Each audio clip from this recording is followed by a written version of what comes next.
An녕 얘들아, hello, it's me Sim and welcome back to the Cart Podcast where I talk about Korean entertainment and all things amazing in the Korean entertainment industry. Today I'm going to be talking about the drama called Hello Me.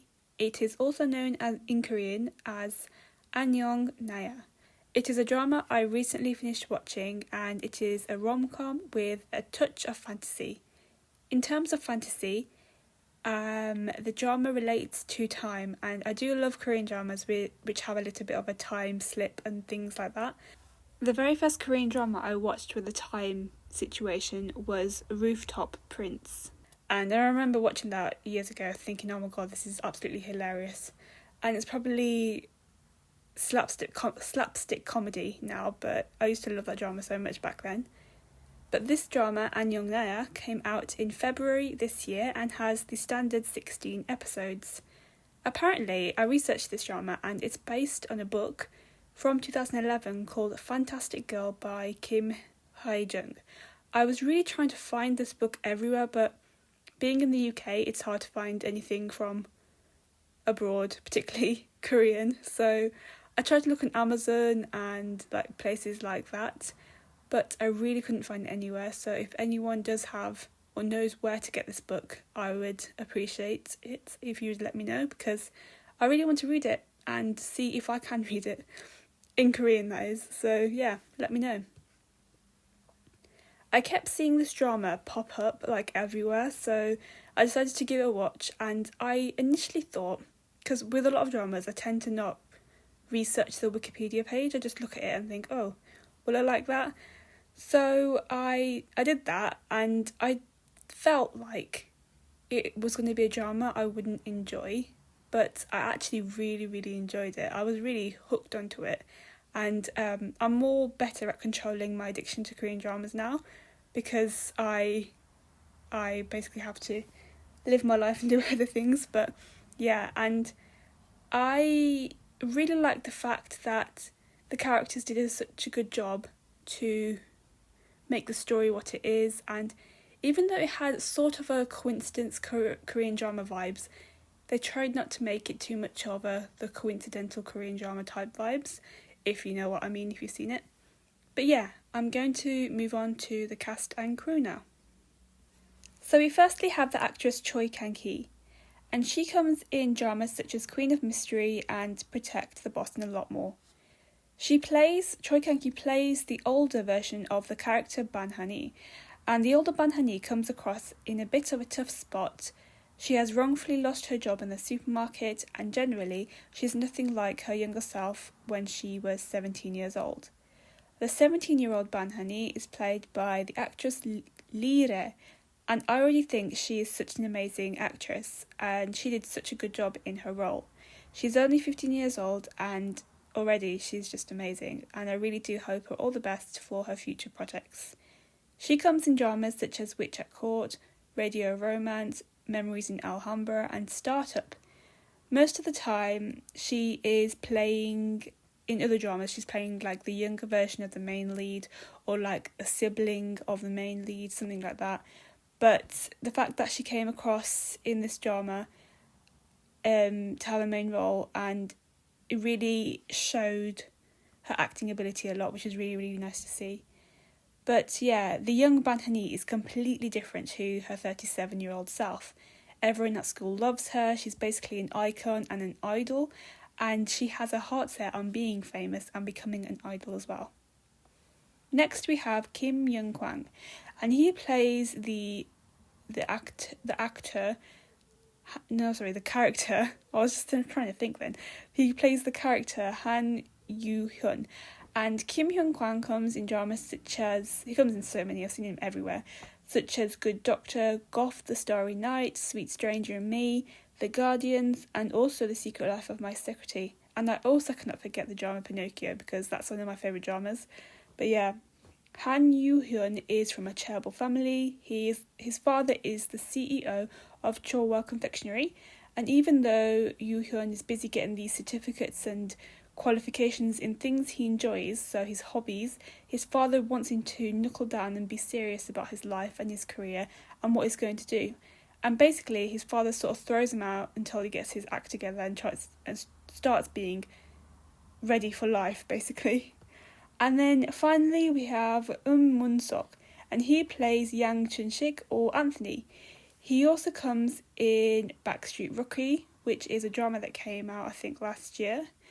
And he also comes in Tell Me What You Saw and The Fire Priest and Whisper. In this drama, Anthony used to be a well-known actor in his career, but recently he seems to be failing, and he sort of tends to throw himself under the bus by his poor grammar on social media, and he reunites with his first love, Ban Hani, later on in this drama. So yeah, those are the characters. So the plot of this story is kind of nice, I think. I always say this about every drama, because Korean dramas for me are quite deep and emotional, and I think that's why I like watching them. They have a very emotive side to them, which you don't really see in a lot of Western dramas, and which is why I like Korean dramas so much. I feel like the stories and the emotions they give out to the audience are just really nice, and I can really relate to a lot of the situations that the characters can be in. And it's really nice to see stories that are just made up, and it's just nice to see them related to you, I suppose. But yeah. So yeah, back to the plot of this story, and it goes like this.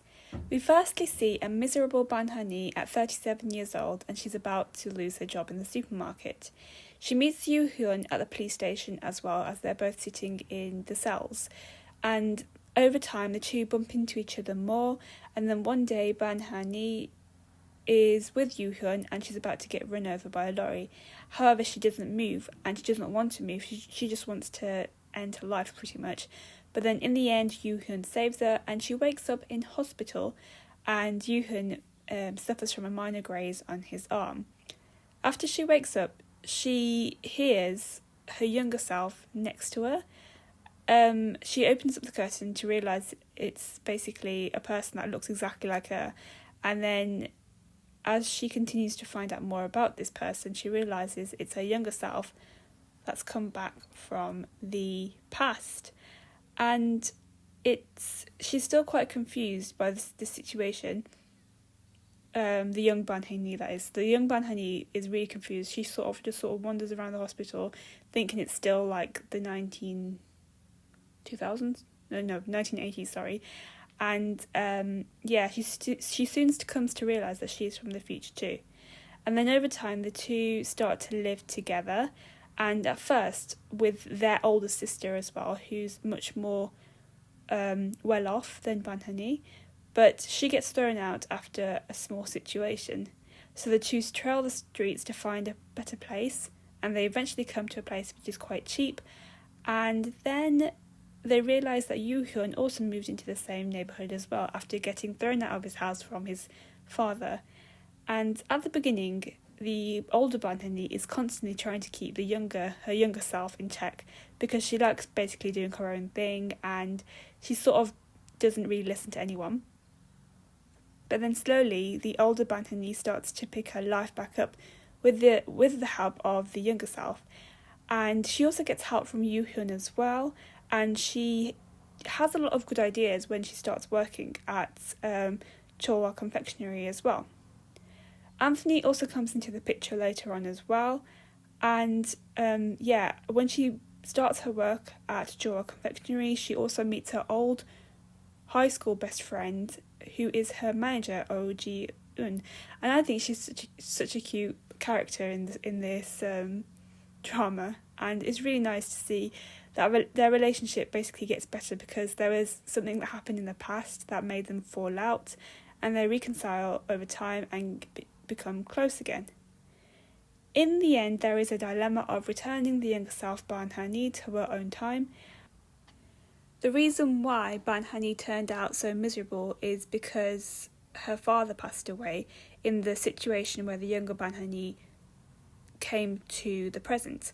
And the younger Ban Hani also understands what she must do to not make her life so miserable, because it was her father that was trying to reconcile her younger self to her older self, so that the older self could become and pick her life back up again. So yeah, I think that the ending of this drama is very wholesome and quite inevitable, to be honest, and overall I think it's such a nice drama to watch. They keep the audience hooked with really good situations, I think, compared to other dramas, and they also have really catchy things and quite a lot of humour, which is also what I love about Korean dramas. So yeah, you must give this a watch if you haven't yet. There are two memorable moments that I really love about this drama and that made me laugh all the time. And the first one is the squid dance and the song. And this comes into play right at the beginning of the drama. Ban Honey's first job is in the supermarket and she basically has to wear this squid outfit and she's advertising a squid snack. And she has to dance to this song as well. But the song is really, really catchy and I honestly caught myself dancing to this song while making a cup of tea because it's just so cute. But yeah, Anthony also has to do this as well later on to try and pick up his reputation, sort of. And it's really funny because at the start he's really unwilling and then at the end he's very willing.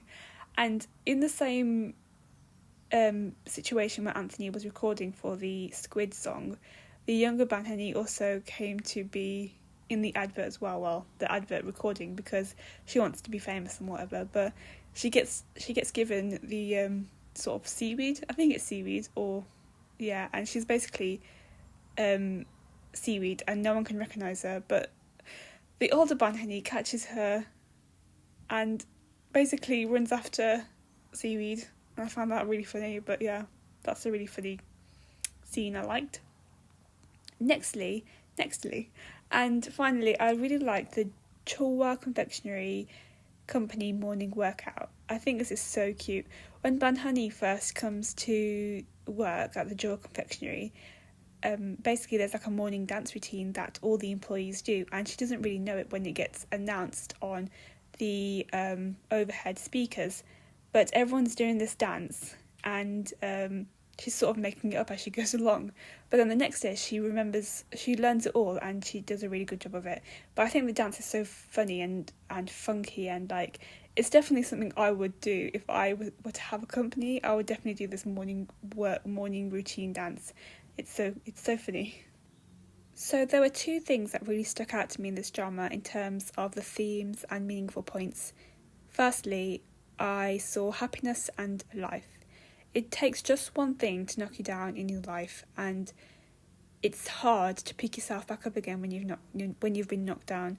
Some people never get back up. Some people have the will to get back up, but everyone is different, and it takes time for everyone to move on from these situations as well. But the main thing is that the choices you make are always up to you. So whatever decision you make with your life, just to make sure that you make the right one. And this is something that was really prevalent in this drama because at the beginning we see Ban Honey in a very difficult situation in her life, and she needs to be reminded of what she was like when she was younger before her situation occurred as well. Because the reason why she was so knocked down was because her father passed away and she blamed herself too much for this, and she never really moved on. So she never really became the person that she wanted to be in the future as well. And another meaningful point from this drama is the title itself, An녕. In Korean, An녕 can mean hello and goodbye, and it's poignant to Ban Honey because at the beginning she comes across her younger self and she's saying hello to her, and she doesn't know at the time, but she really needed the help of her younger self to remind her who she actually is. And in the end, her younger self actually helped her pick herself back up and move on with her life. So in the end as well, she also has to say goodbye to her past self and sort of thank you to helping her as well. So I think it was really cute that Ban Honey got the love and she wasn't as lonely as she was because her past self came and comforted her and helped her on her way. So the OST of this drama I think was very cute because it had a mix of older Korean songs, or I think it had Korean songs and as well as remakes as well. We have artists such as Weekly, Lee Min-hyuk, Soya and Din Din, Hugak, Sondia, Soyu, and Floody. The intro song itself, Floody, I think it's Floody. Anyway, the intro song itself is by Weekly, and it's called Wake Up, and it's a very funky tune as well, and I really, really like listening to that. Also, the song 3-4, a song that was resung by Soya and Dindin, is such a really nice, funky song. I think the remake of it is so funky, and even the old version by Rura is a really nice song as well. If you really like 80s music, I suggest to give that a listen, because I went through a giant phase of loving 80s Korean music last year, and I absolutely love the old school type vibes. I really love 80s music in general, so yeah, that's the OST. And finally, the quote from this drama. The quote from this drama is from when the younger Banhani returns to her timeline at the end of the drama. And she basically is standing in a classroom and she's talking about where she will be in 20 years' time. And again, I felt really deep with this because I've been thinking so much about my future recently. I only graduated uni last year and I just want to make the most of my life and just do loads of stuff basically, and as much as I can. And although I feel like I'm never going to get there, I just need to believe in myself and trust in myself that I'm making the right choices, and so do you too. So the quote is from the ending and it goes like this. 20년을 내 자신이, dear my future 20-year-old self. 내가 지금 꿈꾸던 모습이 아니어도 괜찮아. It's okay if your dreams didn't turn out the way you wanted. 난 여전히 세상 누구보다 아끼고 얼마나 고했으니까. Because I'm the one who loves and roots for you the most. 어때? So tell me. 너 오늘도 얼마나 더 사랑하고 있니? Can you confidently say that you cherish yourself or myself? And at the end of the drama as well, she looks directly in the camera and asks the audience this question as well, the 어때 part. And I really loved that part of the drama because I felt really called out as well. Because, like I said, I've been thinking a lot about where I will be in 20 years as well. So the fact that she asked the audience as well just made it even more meaningful with the audience. And yeah, I really love this drama. And yeah, everyone, love yourself. Don't be so hard on yourself if things don't turn out the way they wanted. Because, everything happens for a reason. So yeah, that's the end of this episode. And I really hope you enjoyed listening to me talk and ramble on about this drama, because I loved watching this drama, and also ramble on about life in general, because it's nice to talk about life once in a while. So having deep conversations, I feel are really meaningful. And yeah, I hope you can have a meaningful conversation with the person you love as well. I hope you catch this drama and watch it if you haven't, because I love this drama. I think that the thing that really made me stick to this drama is because the storyline was quite interesting. Like the sort of concepts and ideas and situations they came up with on the storyline got me really, really hooked. So yeah, that's the end of this episode. If you haven't followed our Instagram account, you can. It's the Cart Podcast, and also you can listen to this podcast again on Spotify, Anchor, Apple, and YouTube. So yeah, I'll see you next time. Itta beyo. Bye.